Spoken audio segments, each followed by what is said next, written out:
boa tarde a todos e todas, já estamos online, é isso? Sim. Acredito que sim, né? Bom, com muita alegria, né, que estamos aqui em mais uma live cultural da Matra, hoje com um filme, um clássico, né, uma outra proposta, que é o filme Como Era Verde Meu Vale. E para debater sobre esse filme, nós temos aqui, né, eu vou apresentar a professora Regina, o professor Bruno, antes só me apresentando também, eu sou a Annelise, juíza do trabalho aqui no Rio de Janeiro, na 40ª Vara. Agradeço ao Flávio, à Matra, pelo convite, né, não só o convite à mediação, mas como até o convite a esse diálogo aqui, né, que já foi assim, desde o próprio convite, já foi uma troca de ideias sobre o filme. E agradeço a todos pela participação. Bom, então, para debater esse filme, nós temos aqui, né, eu agradeço a presença da professora Regina Horta Duarte, do colega Bruno Teixeira, e eu gostaria de apresentá-los. Professora Regina Horta Duarte é professora, né, titular da Universidade Federal de Minas Gerais, professora da pós-graduação em História, também, da UFMG, pesquisadora mineira da FAPMIG, é autora de vários livros, né, dentre eles, eu posso citar aqui História e Natureza, e também especialista em História do Brasil, né, História Ambiental, História dos Animais, atualmente pesquisa a História dos Zoológicos na América Latina, e produz o canal do YouTube, né, As Quatro Estações, com podcasts e vídeos, né, que podem ser acessadas. Muito obrigada, professora, por estar aqui conosco. E o Bruno, nosso colega, né, o Bruno Martins Mano Teixeira, procurador do trabalho, gaúcho, radicado, né, em Criciúma já há alguns anos, que é procurador do trabalho em Criciúma. E também é diretor da Associação Nacional dos Procuradores do Trabalho. Também muito obrigada, Bruno, por estar aqui conosco. Eu vou fazer uma apresentação rápida do filme, uma brevíssima sinopse, para caso alguém não tenha visto, em seguida eu passo a palavra para os nossos debatedores. Então, o filme é um clássico, né, de 1941, e na época foi considerado o filme do ano, né, ganhou 5 Oscars, entre eles melhor filme, melhor direção em arte, melhor fotografia, melhor diretor, no caso o diretor foi o John Ford, e ele é baseado numa obra de mesmo nome, num livro, né, também chamado Como Era Verde Meu Vale. O livro foi escrito por Richard Llewellyn, que é um britânico. Então, isso já fala um pouco sobre o filme, porque o autor desse livro é um britânico nascido no País de Gales, que é onde se passa a história do filme. O filme se passa num vilarejo, né, de minas de carvão, no País de Gales. Então, nós temos todo um contexto de condições de vida e de trabalho de uma família de mineradores que, né, são protagonistas no filme. E aí... nós temos várias questões vão surgindo aí, né, ao longo dos anos, em que o filho mais novo dessa família vai contando suas memórias, principalmente as memórias da infância, nesse vilarejo, né, e nessa família. Eu, então, vou passar a palavra agora para a professora Regina. Faltou, faltou eu falar uma coisa principal da professora Regina. Ela foi professora do nosso presidente da associação, né, da Matra, do Flávio Alves. A gente ia falando sobre isso, né, no curso de História. Então, professora, por favor. Bom, muito obrigada. Eu agradeço à Matra pelo convite, estou muito honrada de estar aqui dialogando com vocês e, né, um público tão seleto e pessoas tão agradáveis aqui. Agradeço ao Flávio Alves Pereira, foi meu aluno, né, excelente aluno, aliás. Agradeço a Annelise, agradeço ao Bruno e agradeço a equipe técnica que está nos apoiando e aos ouvintes que estiverem aí nos acompanhando. Bom, eu vou tentar, então, me ater ao tempo de 12 minutos, Annelise, para fazer lançar algumas questões, tá? Eu estou me cronometrando. John Ford lançou esse filme em outubro de 1941, né, pouco antes dos Estados Unidos entrarem na Segunda Guerra Mundial. Até então os Estados Unidos estavam se mantendo favoráveis, né, ao lado inglês, mas com o ataque Pearl Harbor, em 7 de dezembro de 1941, que houve a guerra. Então, o filme foi visto num momento tenso, mas antes da Guerra Mundial. E o país acolheu, como a Annelise já mencionou, o filme com grande entusiasmo, né? Foram 5 Oscar, né? E venceu o Cidadão Kane, venceu o Falcão Maltês, né? Então foi um filme muito elogiado e recebido com grande entusiasmo. E eu fiquei pensando, em primeiro lugar, que Estados Unidos, que país foi esse que recebeu o filme com tanta positividade, com tanta disposição, né? Esse era um país governado desde 1933 pelo Franklin Delano Roosevelt, que era um democrata extremamente popular, que teve eleições arrasadoras, né, com uma votação arrasadora, vitórias arrasadoras em 3 mandatos, 36, 40, e também no 4º mandato, quer dizer, 33, 36, 40, e no 4º mandato também, ele não terminou o 4º mandato, porque ele morreu em abril de 45, antes, portanto, do final da guerra, né, ele se empenhou muito, mas esse Roosevelt, né, não o Theodore, mas o Franklin, ele foi aquele que organizou o New Deal, que o presidente da Lei das Normas Justas de Trabalho, o presidente durante o qual foi votada e aprovada a Lei Nacional de Relações Trabalhistas, na qual os operários tinham direito à negociação coletiva, com sindicatos livres, o que aumentou ao longo dessa época imensamente o poder e a atuação dos sindicatos, exatamente os mais combativos, né? E esses sindicalistas foram muito importantes no apoio a Roosevelt em todas as suas eleições, a classe operária. E também é o presidente da Lei de Seguridade Social, em 35, onde ele desejava ter uma cobertura universal para essa Seguridade Social. Ele queria estender aos agricultores, aos trabalhadores domésticos, mas acabou que a lei ficou sendo mais conservadora e excluiu alguns setores, né? Ele foi ativo na expansão dos parques nacionais e das florestas nacionais, ele financiou extremamente esses parques, então ele era um presidente, digamos, muito atencioso com as questões do conservacionismo, né? Não se falava em ambientalismo ainda, mas a palavra era conservacionismo nos anos 30, né? E durante o governo dele, essa sensibilidade para a proteção da natureza cresce, né? E os parques nacionais, que em 1930 tinham cerca de 3 milhões de visitantes por ano, em 39 já tinham 15 milhões e meio de visitantes por ano nos parques nacionais, que ele foi aumentando e apoiando os que já existiam. Tá? Então, eu acho significativo isso, que durante o governo desse democrata, em que a sociedade estava forte, em que os sindicatos eram combativos, que John Ford tenha feito filmes como esse e que ele tenha sido bem recebido, né? Bom, até a guerra, eu li um texto sobre o John Ford, que fala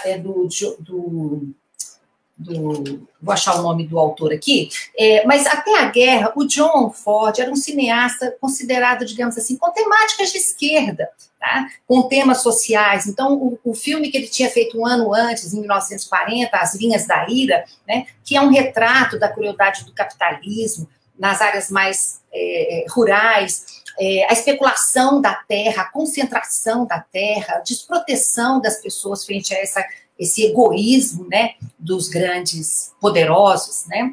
Em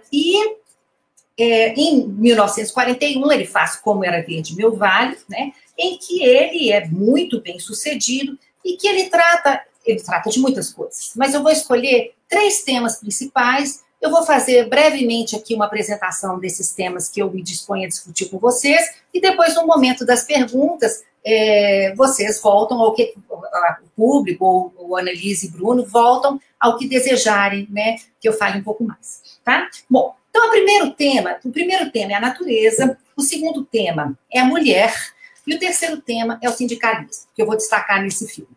Bom, na questão da natureza, não se podia falar, em 1940, em meio ambiente, apesar de que essa ideia ecológica já estava muito bem fundamentada na ciência, tá? Pelos cientistas, pelos ecólogos, pelos biólogos.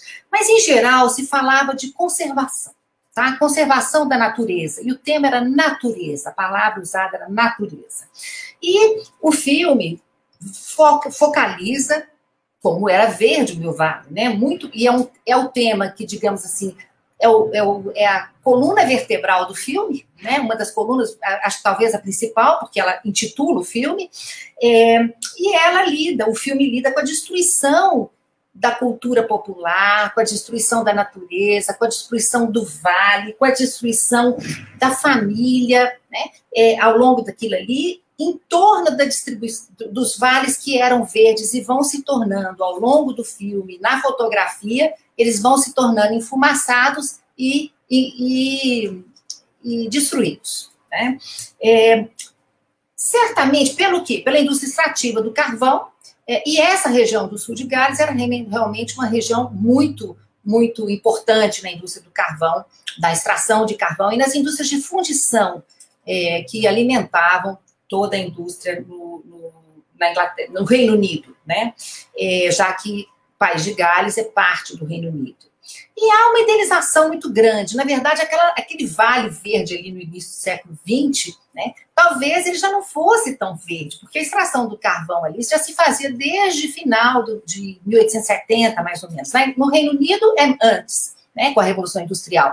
Mas no sul do país de Gales, por volta de 1850, que começa a haver uma mineração mais bem organizada e que esse mundo rural se desfaz. Então, na passagem do século, já havia muitas minas, né, e já havia uma contaminação muito grande, uma destruição muito grande do meio ambiente. Tá? Então, talvez a criança, ela idealiza um passado que nunca existiu. Né? Ela idealiza um passado sem conflito, de alegria, de felicidade. E, na verdade, o trabalhador de Minas sempre teve condições horríveis de trabalho. Não havia uma queda. O que acontece é a precarização e a vulnerabilidade cada vez maior desses trabalhadores, né? Mas a vida nunca tinha sido fácil, né?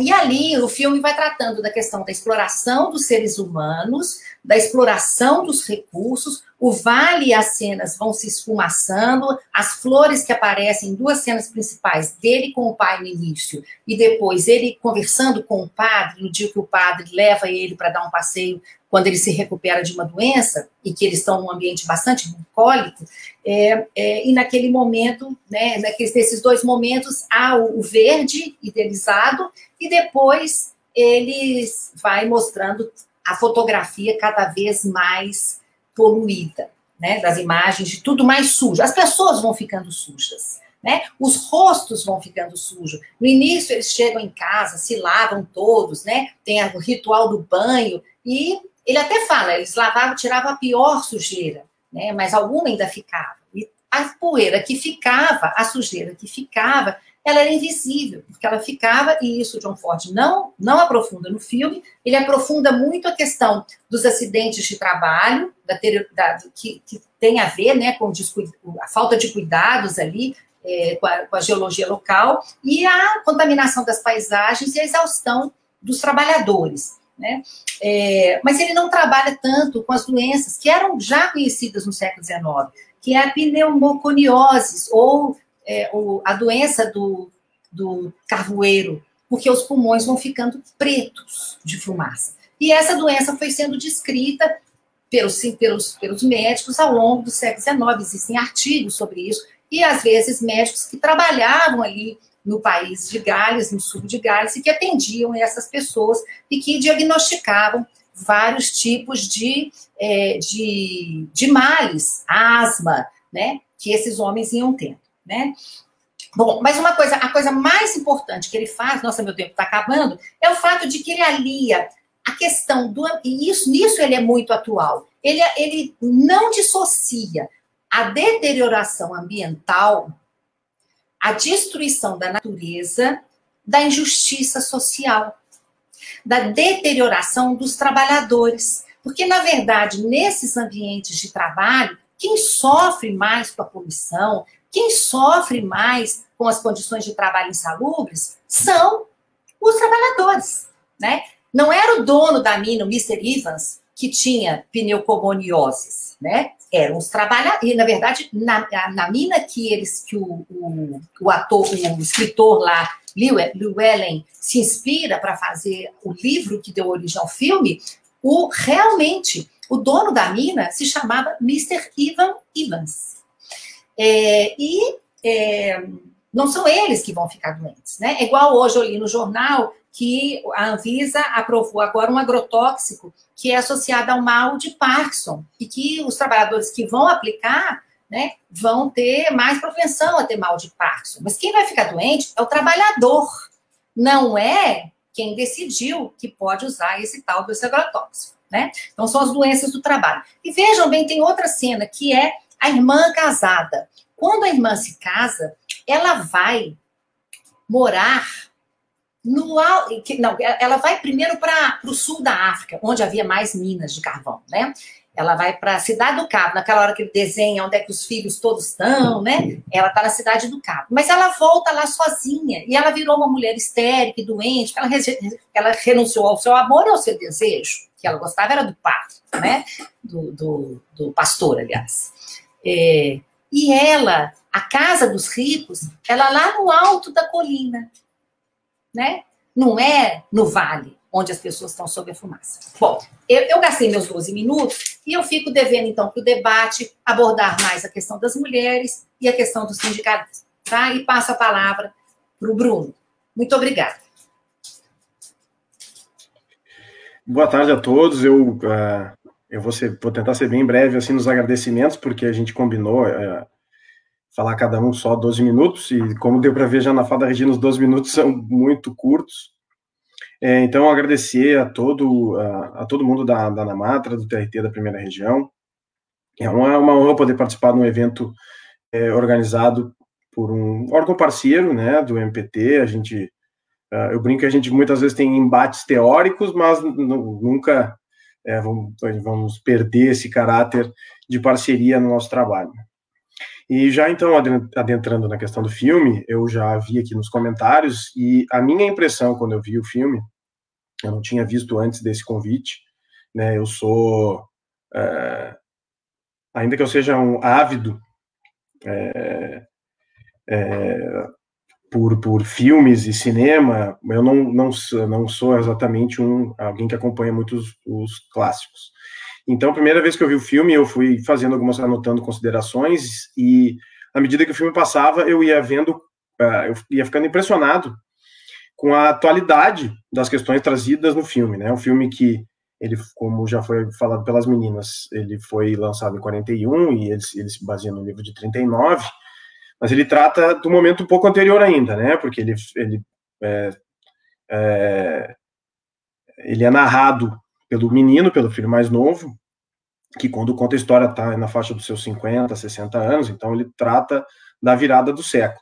E é incrível como as situações de mais de um século ainda são presentes no nosso dia a dia. Então eu fiz apontamentos como maniqueísmo, demonização de movimentos sociais. Então a gente vê, naquele momento da greve, como a pessoa que tinha um posicionamento contrário era vista como um comunista, como alguém que queria o mal daquela sociedade. Como a gente ainda vê hoje, não tem essa aceitação da opinião contrária.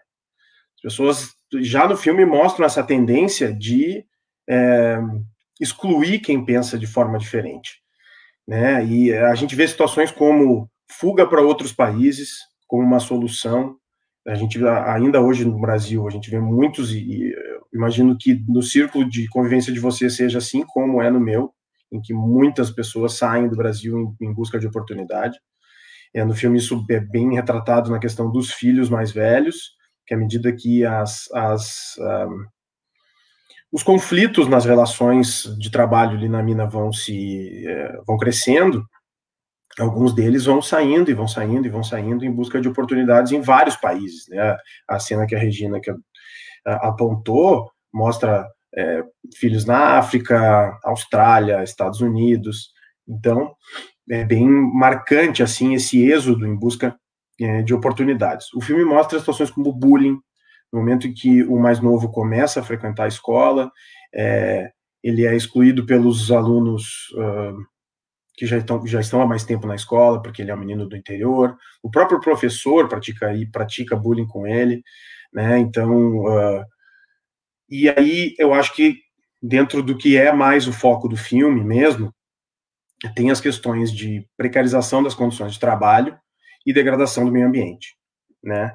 A gente fica muito claro, e eu não vou nem adentrar muito na questão ambiental, que já foi tratado pela professora Regina.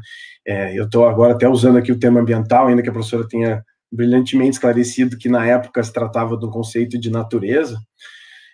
A gente vê situações como a gente vê hoje, né, acontecendo aí no Pantanal, a extração mineral, garimpos ilegais, claro que no filme não trata de uma situação ilegal, mas causando uma degradação ambiental descontrolada, né, e de certa forma chega a ser triste a gente pensar que mais de um século depois a gente ainda precisa enfrentar esses mesmos problemas, né, a gente ainda está diante de uma situação praticamente idêntica. E em relação às condições de trabalho, eu não me refiro nem só à questão de meio ambiente, que isso é bastante claro, né? O final do filme, se alguém não viu ainda todo, eu vou fazer um spoiler, vocês me desculpem. O final do filme que tem um acidente grave lá na mina e que acaba falecendo o pai do menino. Como a Annelise comentou, minha lotação hoje é Criciúma, eu já me considero um cidadão de Criciúma, não pretendo me remover daqui. Então, com o tempo, a gente vai se familiarizando com a situação, né? Então, para quem não conhece, Criciúma é uma cidade aqui do sul de Santa Catarina, que é conhecida como a região carbonífera do estado, né? Então, a gente tem muitas minas, e aqui, em especial, diferentemente, por exemplo, das minas do Rio Grande do Sul, da maioria das minas de Minas Gerais, as nossas minas são todas de subsolo. Então, a gente tem uma situação muito semelhante à retratada no filme. E, por incrível que pareça, a situação do meio ambiente de trabalho mudou muito pouco no decorrer dos anos. Aqui em Criciúma, até meados da década de 80, era uma sistemática bastante parecida com a retratada no filme, com utilização de dinamite para fazer a abertura das galerias, os carrinhos para transportar, o elevador para descer até embaixo da mina, presença de muita água. Essas situações a gente encontra ainda hoje em dia. Aqui, claro, hoje já tem uma ou outra mina que também trabalha com uma tecnologia um pouco mais avançada, mas ainda tem minas que fazem dinamitação, problemas de infiltração de água, queda de paredes, queda do teto.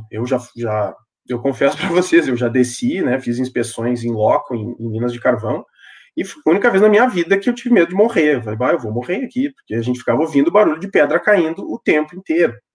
E aí eu olhava, eu não tinha certeza se eu olhava para o chão para não tropeçar, eu olhava para cima para ver se tinha alguma pedra caindo.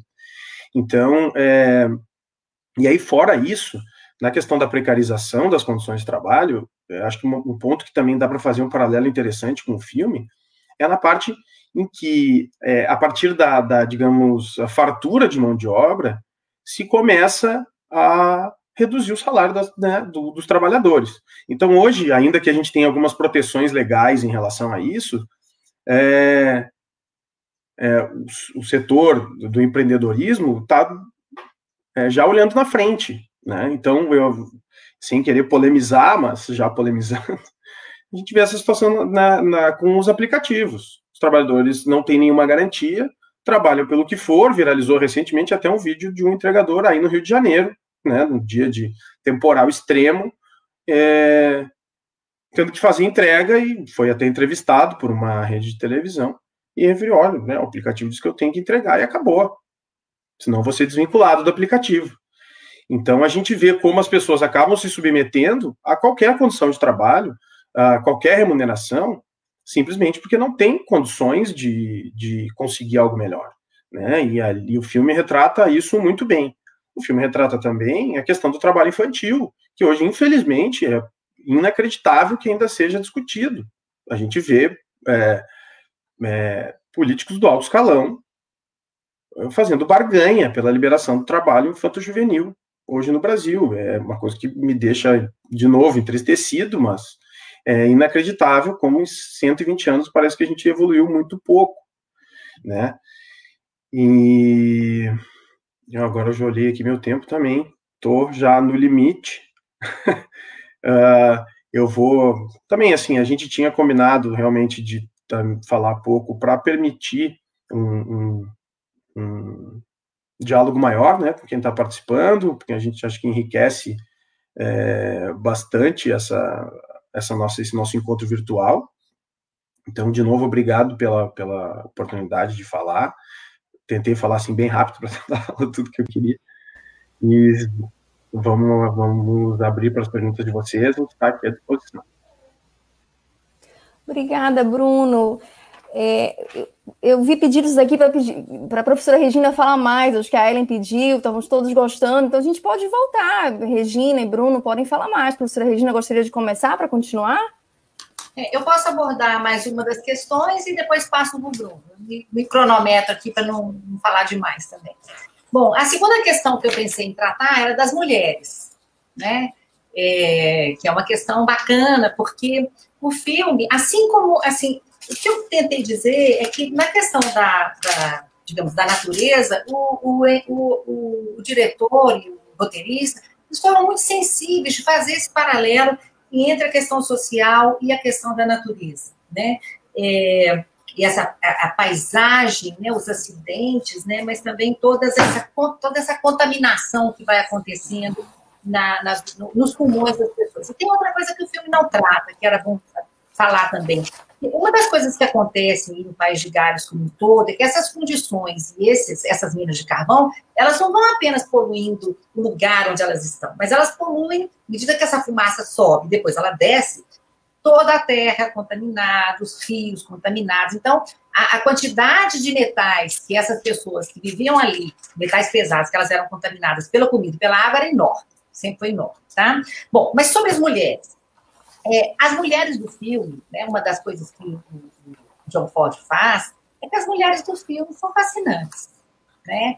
E a outra grande, digamos assim, grande genialidade dele, tá? Porque a Beth, que é a esposa, né, é uma mulher forte, é uma dona de casa, mas é uma mulher forte, atuante, generosa, né? Quando as pessoas vão lá pedir desculpas a ela e levar flores porque ela tinha tido um acidente, e quando ela se recupera, né, as pessoas vão lá comemorar que ela vai se recuperada, que ela se recuperou, ele fala, e agora, o que nós vamos fazer? Ela fala assim, todo mundo está dentro para tomar um café, para comer alguma coisa, né? Então, essa generosidade aí.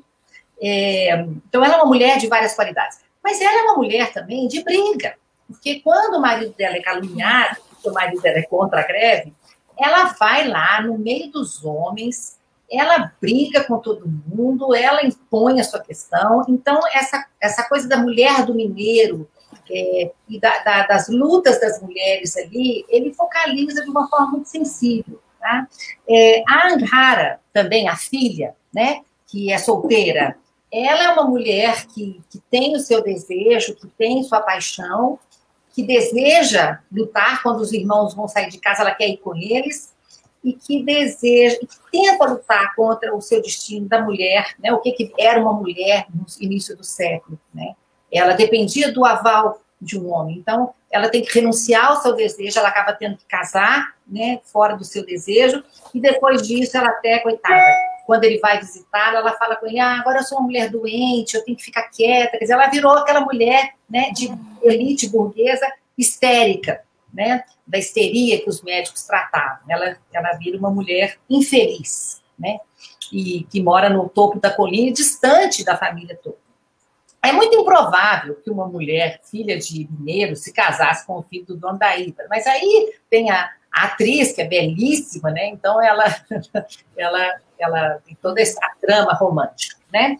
Bom, a mulher do Ianco, que pelo visto é uma órfã, porque ela vai sozinha lá procurar. Pelo visto, ela deve ser uma mulher órfã, mas que tomaram conta dela, e ela arruma um casamento aí, e ela é uma personagem, ela sim, mas ela é a paixão do menino, se apaixona por ela desde que a vê, e depois ele vira, digamos, o protetor dela, que ele vai trabalhar na mina, é quem cuida dela e do bebê, né? E ela é a moça que fica em casa enquanto o marido está trabalhando.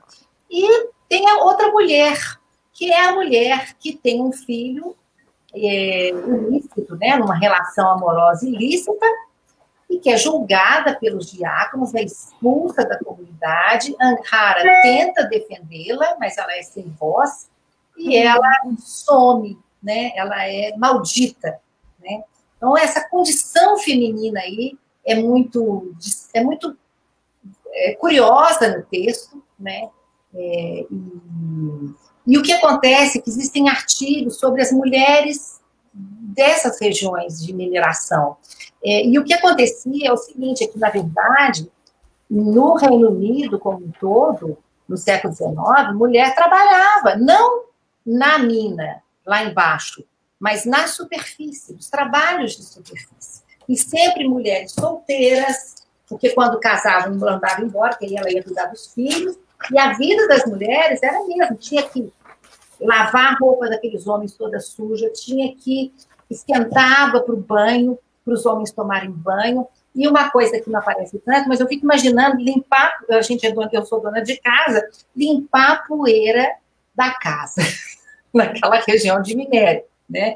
E a mulher era quem tratava as crianças que trabalhavam nas minas, porque tinha trabalho feminino na superfície e tinha trabalho infantil, principalmente na superfície, tá? O que acontecia? As crianças ficavam doentes. Os meninos ficavam todos já com asma, com problema de pulmão. E as mães tinham cuidado dos meninos doentes, né? E as mulheres trabalhavam na superfície. Quando casavam, eram mandadas embora. Na época da Primeira Guerra Mundial, elas tiveram um papel importantíssimo. Os homens estavam na guerra e as mulheres foram contratadas para as minas, tá? Eles evitavam que elas descessem, tá? Mas elas foram ativas trabalhadoras. E tem uma bibliografia, eu, por exemplo, achei um artigo aqui, que chama Scratching the Surface, porque Arranhando a Superfície, da Angela John, que foi publicada na Oral History, sobre mulheres, tá? Uma história, uma revista de história oral sobre mulheres. E ela trabalha com mulheres da mina já no início do século, mas ela mostra como que sempre que pensa em região mineradora, ninguém fala de mulheres. E as mulheres são essenciais. E aí eu acabo aqui, esse tópico, pensando aqui como John Ford foi sensível para construir as suas personagens, né? A Beth, a mulher, ela é encantadora, né? Obrigada, professora Regina. Bruno, obrigada também. Você gostaria de falar algo mais? A gente pode ir para o debate? Não, só assim, acrescentando, essa questão não só da atualidade daquilo que eu já apontei, enfim, das condições de trabalho, a própria cultura do trabalho na mineração continua bem parecida ainda hoje, né? A gente tem uma predominância de homens trabalhando nas minas, principalmente no trabalho de subsolo, e esse orgulho que o filme mostra, que as pessoas têm de trabalhar na mina, tem até hoje. A gente a gente faz alguns estudos e tem alguns relatórios até para verificar a questão de adoecimento dos trabalhadores, porque essa questão da pneumoconiose ainda é muito presente, e a gente vê como a rotatividade é muito menor no trabalho na mina. Os trabalhadores, eles se identificam bastante com esse trabalho, eles têm, digamos assim, um orgulho de trabalhar na mina, o que é bem retratado no filme, né? Até o menino, que é o Rio, ele, enfim, abre mão da possibilidade de ser médico, advogado, para poder trabalhar na mina também, porque aquilo tinha sido a profissão do pai, dos irmãos, e assim ele poderia também ficar próximo os nomes dos personagens são difíceis de lembrar, da esposa do irmão, né, que acabou ficando viúva. E a gente vê isso hoje ainda muito forte mesmo, assim, é impressionante como, e eu fiquei bem impressionado quando eu vim para cá, com essa realidade, assim, né, o pessoal daqui se chama de carvoeiro, a torcida do Criciúma aqui, o time de futebol, é a torcida carvoeira, tem uma identificação com isso, assim, um orgulho de trabalhar nisso. Ainda, e a gente às vezes tem dificuldade nas investigações e tudo, para dizer, não, olha só, mas isso está errado, aquilo ali tem que arrumar. Não, mas é assim mesmo, a gente gosta de trabalhar assim, continua sendo assim. Então, é bem interessante, assim, como não sei porquê, mas a mina traz, digamos, esse orgulho de trabalhar ali, assim. Obrigada, Bruno. Já tem uma primeira pergunta aqui do Flávio Alves. Qual a importância das vilas operárias na organização do trabalho e da vida no século XIX e XX? Professora Regina, gostaria de falar sobre essa pergunta, Flávio? Não sei, ou eu ou o Flávio, tanto faz. Eu acho que como século XIX, talvez eu possa começar e depois passar para o Flávio, né? Eu falar mais do século XIX e tudo, né? Olha, é muito importante, porque ali é criada uma identidade, né? O Bruno estava falando dessa questão do orgulho, né? O orgulho é de tudo. Por exemplo, uma coisa que ele também mostra, aquelas canções que a gente acha tudo meio chato, né? Quando eles cantam o tempo todo, mas o país de Gales, ele se orgulha de ter essa tradição das canções. Ele se auto-intitula Terra das Canções, né? Aquelas danças, né? Provavelmente houve ali uma pesquisa dessas tradições nessas vilas. E ali, nessas vilas no século XIX, esse tempo, essa identidade, a solidariedade, a fofoca, né? Que às vezes reforça valores conservadores, como a fofoca que é lançada, né? Sobre o amor de Anghara e do pastor, né? Por isso que ela estava doente. Então, essa questão dos fazeres, dos alimentos, das reuniões, do casamento, das tradições, né? Quer dizer, que vão criando uma identidade operária. E uma coisa importante é que, à medida que essas aldeias vão recebendo outros trabalhadores, por exemplo, as fundições que vão, no filme, a precarização do salário deles se dá porque chegam vários trabalhadores de fundições que fecharam, fundições de cobre que ficavam no norte, de cobre e de ferro, que ficavam no norte do país de Gales e em outros lugares eles vão cantar para a rainha, Gabriela, realmente, né?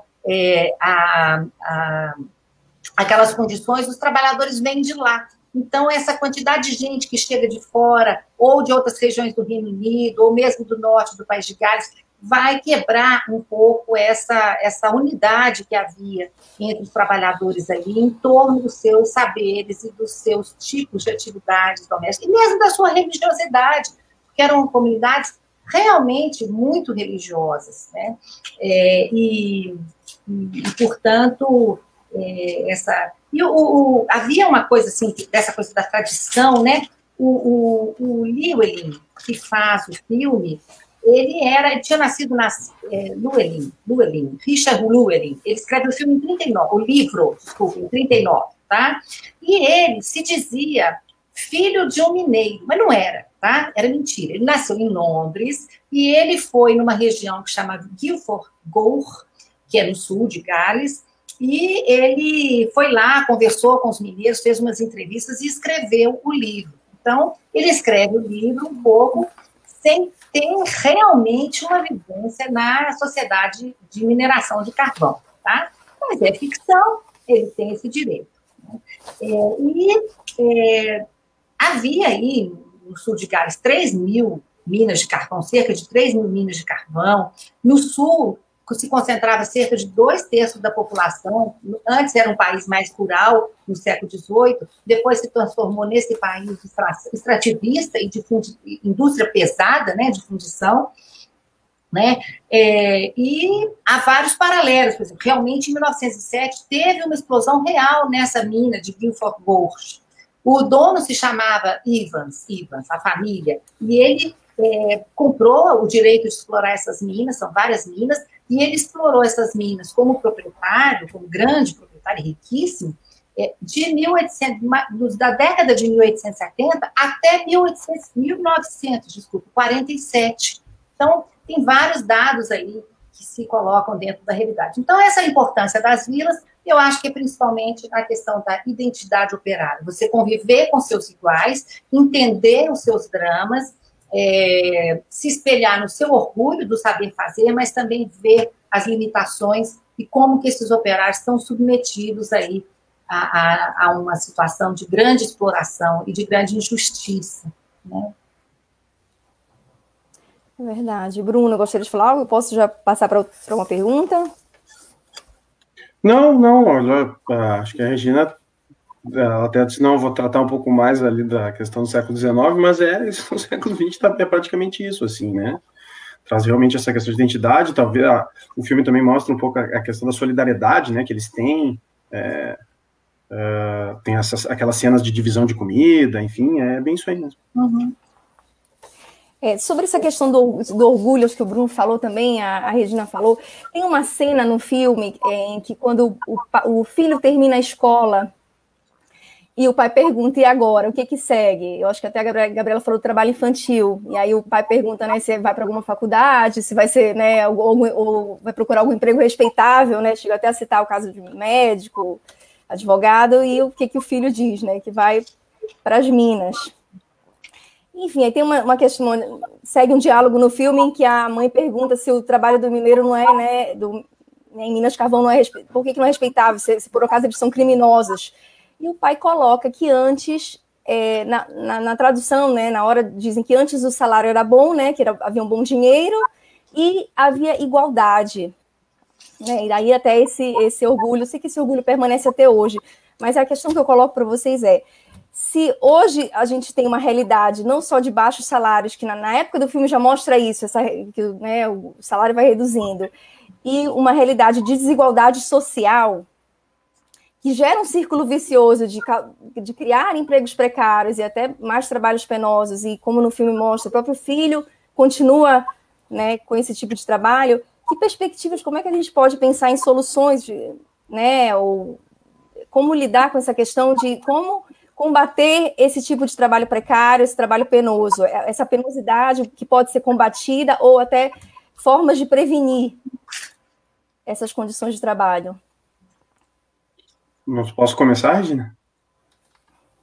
Não, assim, com relação à questão de salário, hoje até, considerando a capacitação, o nível de escolaridade que o pessoal da mina tem, é até interessante trabalhar na mina, porque é uma remuneração maior do que, enfim, mas a maioria das outras oportunidades que eles teriam, né? A mina tem uma possibilidade de aposentadoria, quem trabalha no subsolo, de uma aposentadoria mais cedo, paga, né, adicionais, e a gente sabe que para os trabalhadores, e isso é uma luta constante do MPT, porque a gente está sempre buscando a eliminação do agente insalubre, né? Então a gente vai e cobra, não, tem que mudar aqui o sistema para que o ideal é não utilizar um equipamento de proteção individual, é utilizar algum sistema de proteção coletiva, só que isso muitas vezes acaba gerando o quê? A eliminação do agente e, consequentemente, deixa de ser pago adicional. Então, muitas vezes a gente tem uma contraposição até dos trabalhadores. Mas em termos salariais, hoje é interessante até trabalhar nas minas de carvão. E aqui eu estou falando carvão porque é a nossa situação aqui em Criciúma, né? Mas enfim, trabalhar em Minas. Em relação à questão da melhoria das condições de trabalho, é uma dificuldade bem grande, assim, porque, primeiro, tem essa questão cultural já, né? De muito tempo, é assim que se faz, sempre foi assim que se fez. Então, a introdução de novos métodos é sempre uma coisa bastante difícil. E hoje a tecnologia envolvida para eliminar essa forma mais rústica de trabalhar na mina é uma tecnologia bastante cara. Então, aqui no sul do estado, a gente tem tentado trabalhar em conjunto com as empresas para tentar verificar quais são as melhores formas de se alcançar umas condições menos insalubres e menos precárias de trabalho, porque, por exemplo, assim, hoje o maior risco está no profissional que faz a perfuração. Então, né, hoje a maioria trabalha com máquinas que vão cavando, assim, né, para abrir. Aqui, quando é subsolo, normalmente se trabalha com essa noção de galerias, então vão ficando pilares e vai se abrindo como se fossem ruas, né? Então, os pilares ficariam, digamos, a quadra e vai abrindo ruas. Só que a máquina vai, quando a máquina volta, tem que ir alguém lá e colocar, são os pinos que se coloca no teto e nas paredes para fazer a sustentação. E essa pessoa está numa situação de total vulnerabilidade, porque ela está lá, enquanto ainda não está, né, fixado, ele está lá botando pino. Então a gente está tentando, enfim, discutir formas que permitam que eventualmente uma máquina faça isso, ou com algum outro tipo de proteção, porque a maioria dos acidentes fatais hoje ocorrem nessa situação. É uma tentativa, né, uma busca constante de evolução tecnológica para tentar trazer uma melhoria de condições, porque assim, a gente a gente se acostumou um pouco com o conceito de acidente como algo que acontece, né? Ah, não, foi um acidente, no sentido de, bom, acontece, não tinha como evitar. E, na verdade, não é bem isso, né? Eu uso um paralelo quando eu vou falar para a construção civil, que nas obras dos estádios da Copa da Alemanha não morreu ninguém, aqui no Brasil morreram 11 pessoas. Então, não é exatamente uma questão de acidentes acontecem, é uma questão de previsibilidade, estudo, né, utilização das tecnologias corretas e tal. E, então, tem um caminho longo a percorrer ainda, né? Tem um caminho longo a percorrer e acho que, enfim, tem uma resistência muito grande ainda do setor econômico como um todo, mas a perspectiva é de que se consiga essa melhoria num médio prazo. Ainda sobre essa questão da prevenção, né, de acidentes, mas tocando num tema que foi falado aqui pelos colegas, né, vários colegas falaram da atualidade desses temas. E dentro dessa atualidade desses temas, tem um dos podcasts da professora Regina, a senhora fala dessa questão do desmonte da atual legislação ambiental, do atual desmonte da legislação ambiental, da legislação de proteção ao meio ambiente. E é interessante que em uma decisão nas Minas, um colega, uma decisão de um colega daí de Criciúma, de um juiz de trabalho, ele fala, é uma decisão de 2010, mas que ele fala sobre essa questão do sistema precário de prevenção de acidentes. E ele chega a citar que, por exemplo, para avisar, né, avisar os empregados na iminência de uma explosão, se usam ainda apitos e lanternas. Né? Essa decisão é de 2010. Então, assim, professora, a minha pergunta é, se nesse contexto de desmonte, né, de órgãos e legislação de proteção ambiental, que também, né, para muitos, que também tem acontecido com a legislação trabalhista, desde a reforma trabalhista, a legislação atual de emergencial, como é que a gente pode vislumbrar aí na história perspectivas, né, do ponto de vista da história, e para lidar com esses desmontes, seja na área ambiental, e considerando que o meio ambiente também está inserido nesse contexto aí do maior, né? O meio ambiente do trabalho também está inserido nesse contexto maior do meio ambiente. Como é que a senhora poderia, né, tratar dessas questões?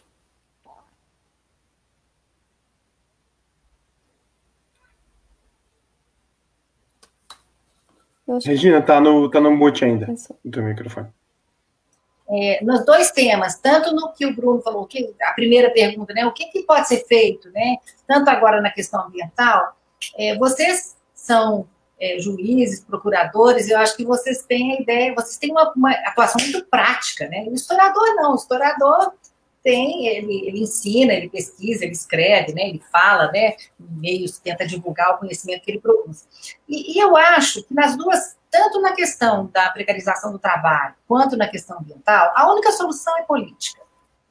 A única solução é mobilização não política de cima para baixo, a política de baixo para cima, assim, a mobilização, a conscientização, a atuação da sociedade civil, pressionando de forma democrática, para que as instituições democráticas respondam e criem essas proteções que são do interesse, digamos, da comunidade, são do interesse da nação, né? Cuidar dos seus trabalhadores, cuidar da saúde dos seus trabalhadores, cuidar da vida dos seus trabalhadores e cuidar dos seus recursos naturais, dos seus ambientes, dos seus biomas, né? Da sua fauna, da sua flora. E uma coisa política que eu tinha começado e não explorei é o seguinte, eu falei que o John Ford tem filmes em que ele é bastante simpático às causas de esquerda, por exemplo, Vinhas da Ira, a crueldade do capitalismo, da exploração imobiliária, da concentração da terra, no Como Era Verde, é uma visão muito positiva do sindicalismo, né?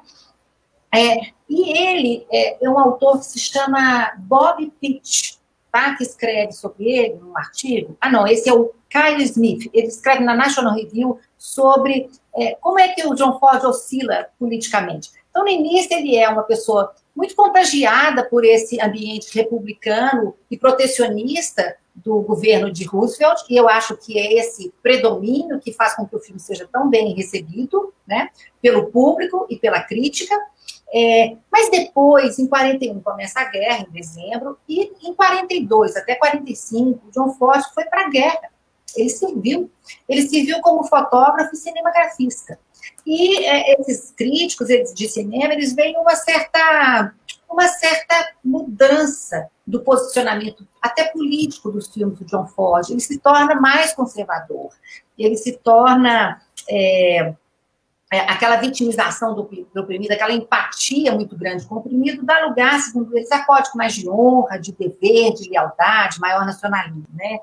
E ele tem uma virada política aí. E eu acho que a questão é política, a questão como é que essa sociedade se organiza no seu regime representativo, nos órgãos que vão criar as leis, no papel do governo, né? E que tipo de sociedade a gente quer criar, né? Então, a gente, nesse mundo em que os valores liberais, neoliberais, parecem os únicos, né, possíveis, eu acho que é uma questão de que sociedade nós queremos, né? É uma sociedade que o entregador de Uber enfrente uma enchente para entregar uma comida com fome nas costas e ganhar R$4? É essa sociedade que a gente vai apostar, né? E é uma forma muito cruel, porque é um desafio muito grande. Eu acho que só tem uma via política, porque, veja bem, o cara não é proprietário, ele não tem um patrão. O patrão dele é uma ficção, é o Uber, né? Ele é dono da moto ou da bicicleta. No caso, era uma bicicleta essa cena. Ele que tem que prover sua roupa, seus meios de trabalho, seu equipamento, tudo. Em tese, é absurdo, mas ele é um empreendedor.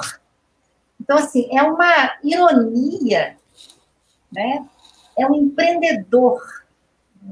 E eles, a greve que houve aí dos Uber, né? Dos motoristas, né? Me sensibilizou muito, né? Eu, por exemplo, quer dizer, individualmente, eu não sou juiz, não sou procurador, sou professora de história, né? Eu posso dizer sobre isso. Eu posso dizer sobre o desmantelamento das leis ambientais e de todo o ativismo ambiental que está ocorrendo agora, né? Agora, a única saída é política, porque é muito claro que foi uma escolha política da sociedade. Não é só o governo que está providenciando isso. As pessoas estão gostando. O que é desanimador, né? E o filme do John Ford é muito pessimista. Na verdade, ele é simpático ao sindicalismo, mas não adianta nada. No final, o cara vai embora. Ele é o último a ir embora, ele tenta ficar, ele vai embora. O filme é pessimista. Que começa com ele indo embora, né? E começa com o indo embora. Ele tentou, ele desiste. É pessimista. Né? Nós estamos num momento difícil de ser otimista, mas eu acho que a gente deve manter a esperança, porque, né, eu sou a mais velha aqui do grupo, né? Eu já vi tanta coisa, eu nasci em 63, eu cresci na ditadura. Olha a pergunta do Flávio, como manter a utopia? Lembrei até do nome de um filme sobre mineiros, que a Glaucia estava falando, que tem filmes que retratam orgulho, um filme recente, Orgulho e Esperança, né? O nome do filme. Mas aí, professora, como construir a utopia? Será que Lucas não quer responder? Ou o Bruno não quer responder antes? Não, quem está só me vendo vê que eu concordo bastante, assim, porque eu não conseguiria, acho que, colocar melhor do que o que a Regina colocou. Eu vejo a gente atualmente está, e aí, como ela mesma falou, a gente tem a tendência de culpar os políticos, mas, na verdade, é simplesmente um retrato da sociedade, né? Então, a gente vê esse movimento em prol da liberdade, acreditando que, na verdade, a pessoa é livre para fazer o que ela quer, quando, na verdade, ela não é. Né? A gente todo o sistema acaba subjugando a pessoa que acredita, e ela acredita que é livre. O problema todo também é esse, né? Eu vi alguém comentou ali, falta também educação. Com certeza falta educação. A pessoa não tem a base necessária para saber que, na verdade, ela está sendo explorada sendo empreendedor. Né? Então, a gente precisa ter, talvez, na pergunta do Flávio, utopia, tentar... Eu acho que, assim, a gente tem um grande problema social no mundo. Minha opinião, não sou sociólogo, não sou nada, né? Opinião do procurador. Não tem nenhum embasamento. Falta muita empatia. eu vejo que falta muita empatia. A gente vê, na época da reforma trabalhista, eu dizia para as pessoas assim, gente, se viesse uma alteração semelhante de uma lei que, né, no conjunto de leis que se fundamenta mais ou menos na mesma base, que é o Código de Defesa do Consumidor, a sociedade ia se revoltar.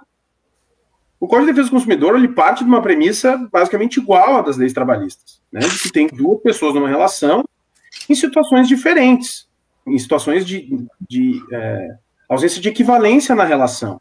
Então precisa vir uma lei para proteger essa relação. Só que como todo mundo é consumidor, então todo mundo se voltaria contra uma legislação que simplesmente acabasse com essas defesas que o Código de Defesa do Consumidor impõe.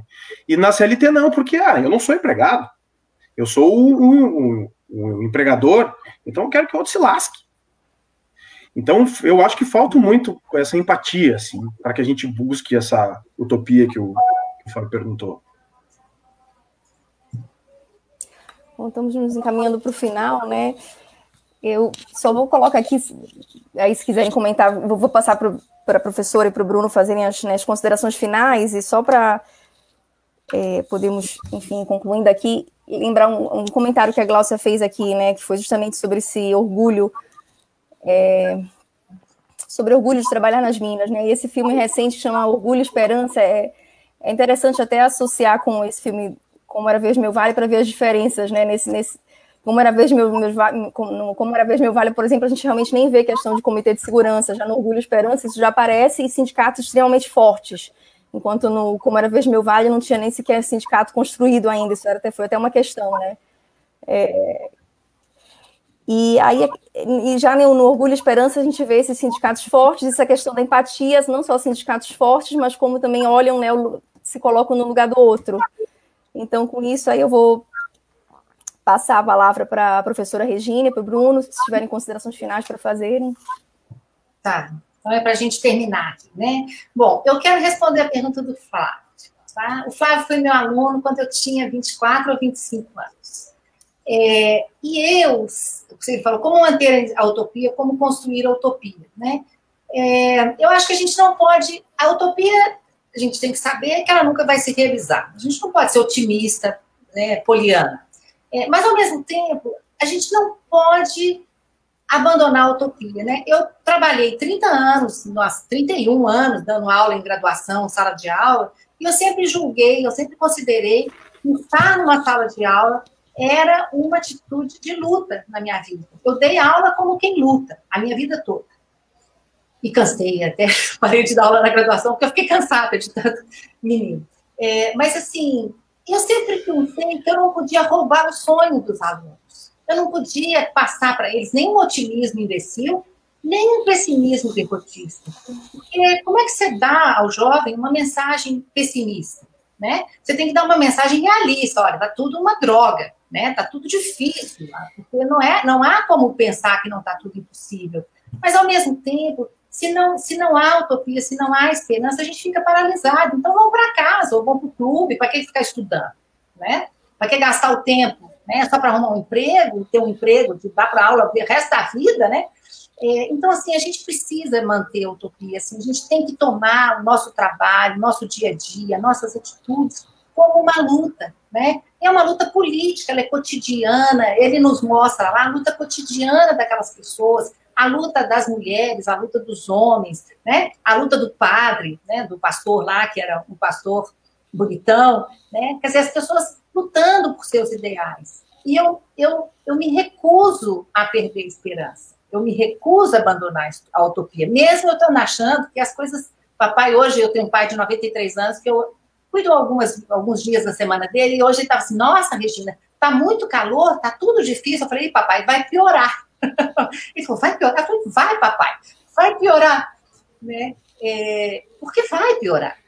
Né? Quer dizer, ano que vem, se a gente vai ter, talvez, esse mesmo calor, aqui está 38 graus hoje em Belo Horizonte, e talvez não tenha água. Né? Ou então a água vai se tornar um bem caríssimo, porque vai ter só água suja, água contaminada. Mas eu quero desobedecer. Né? Eu quero desobedecer. Eu mantenho a esperança. Né? Essa onda de crueldade, de ataque à vida, né, eu desobedeço. Né? Eu acho que esse é uma desobediência política, né? E eu acho que é manter a utopia. E um dia isso tudo vai mudar. Um dia muda. Né? Não tudo, mas a gente tem que achar formas políticas de vida em que seja possível recolocar a possibilidade dos nossos sonhos, de uma sociedade justa e da integração entre a sociedade humana e o que a gente chama de natureza. Né? Bom, são minhas palavras. Agradeço a todos o carinho, o entusiasmo dos participantes, do Rafael, né, e do Flávio, da Nelise, o Bruno. Foi maravilhoso ouvir o Bruno, viu, Bruno? Gostei muito da sua fala e agradeço a todos. Obrigada. Bem, gente, só agradecer, foi, assim, extremamente enriquecedor a oportunidade de conversar com vocês, de ouvir os comentários. Rafael acabou de colocar uma frase ótima, é isso aí, assim, eu sempre digo, cara, sozinho, né, a gente não vai conseguir mudar o mundo sozinho, mas se a gente conseguir fazer a nossa parte, e quando o dia que a gente partir, a gente conseguir deixar ele um pouquinho melhor do que a gente encontrou, né, talvez um dia esse horizonte não fique mais tão distante. Então, pô, legal a gente poder, parabéns pela iniciativa da Matra, aí da primeira região, de fazer umas lives talvez mais leves, né, que a gente possa debater mais livremente, assim, todos os convites de live que eu recebo é para falar de alguma coisa jurídica, eu já tô de saco cheio de falar de direito, falar de Covid, eu quero falar de alguma outra coisa. Então, parabéns pela iniciativa de vocês, muito legal, foi uma honra e um prazer participar. Muito obrigada, Bruna, professora Regina, nossa, foi maravilhoso, né, os esclarecimentos, tudo.